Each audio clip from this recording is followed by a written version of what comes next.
la PDG remarqua par hasard que l'homme qui ramassait des déchets recyclables ressemblait énormément à son père. Elle descendit rapidement de voiture, voulant lui poser des questions à ce sujet. Mais avant même qu'elle n'ait pu dire un mot, sa douleur à l'estomac se déclencha de nouveau. Voyant cela, l'homme sortit aussitôt de sa poche un biscuit fait maison et le lui tendit, disant qu'en le mangeant, cela soulagerait son estomac. La PDG en prit une bouchée et fut instantanément replongée dans le goût de son enfance. À l'époque, son plat préféré, ainsi que celui de sa sœur, étaient les biscuits faits maison de leur père. À cet instant, la PDG commença à soupçonner que cet homme qui ramassait les déchets pouvait être le père biologique qu'elle cherchait depuis toutes ces années. Elle suivit donc l'homme jusqu'au centre de recyclage, et lui demanda avec curiosité l'origine de ses biscuits. L'homme répondit qu'il les faisait lui-même, car il avait perdu sa femme très tôt et que la famille était extrêmement pauvre. Ses deux filles avaient l'estomac fragile depuis leur plus jeune âge. Alors il préparait ses biscuits pour leur tenir l'estomac. La PDG fut surprise d'apprendre que l'homme avait deux filles. Mais l'homme soupira en disant qu'il ne lui restait désormais qu'une seule fille, car sa fille aînée avait disparu après être tombée dans la rivière il y a 20 ans. En parlant, il sortit deux pendentifs presque identiques. La PDG les prit avec empressement pour les examiner. L'homme dit que ces pendentifs ne valaient pas grand-chose, et il allait ajouter que sa fille cadette refusait de les porter par mépris. Mais il se ravisa et décida d'en donner un à la PDG. À ce moment-là, quelqu'un pressa l'homme de déplacer sa charrette. Il dut donc repartir en hâte sur son tricycle. La PDG ordonna aussitôt à son assistante d'enquêter sur le passé de l'homme, et lui arrangea un travail facile de gardien de la vieille demeure, pensant que s'il était réellement son père biologique, elle ne le laisserait plus jamais souffrir. Pendant ce temps,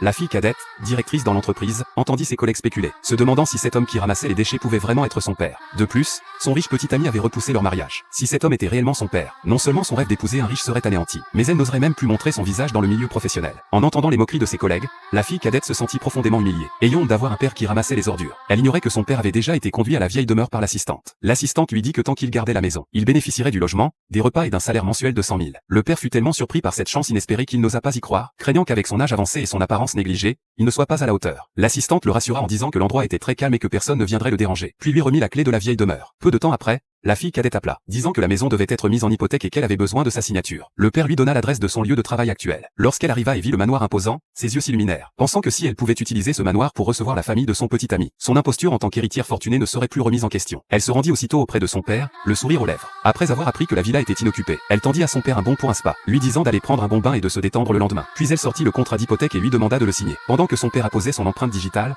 elle prit discrètement la clé de la villa, et lui rappela encore une fois de bien aller au spa le lendemain. Pendant ce temps, l'assistante remit les résultats de l'enquête à la PDG. La PDG constata que les informations correspondaient parfaitement à celles de son père. Mais pour en être absolument certaine, elle demanda à l'assistante d'organiser un test ADN. L'assistante mentionna alors que la sœur cadette de la PDG allait se marier, et que l'entreprise de la famille du fiancé souhaitait vivement coopérer avec eux. En entendant cela, la PDG envoya immédiatement un contrat d'1 milliard à son futur beau-frère, considérant cela comme un cadeau de mariage pour sa sœur. Elle décida également d'assister personnellement au mariage de sa sœur, prévoyant de se réunir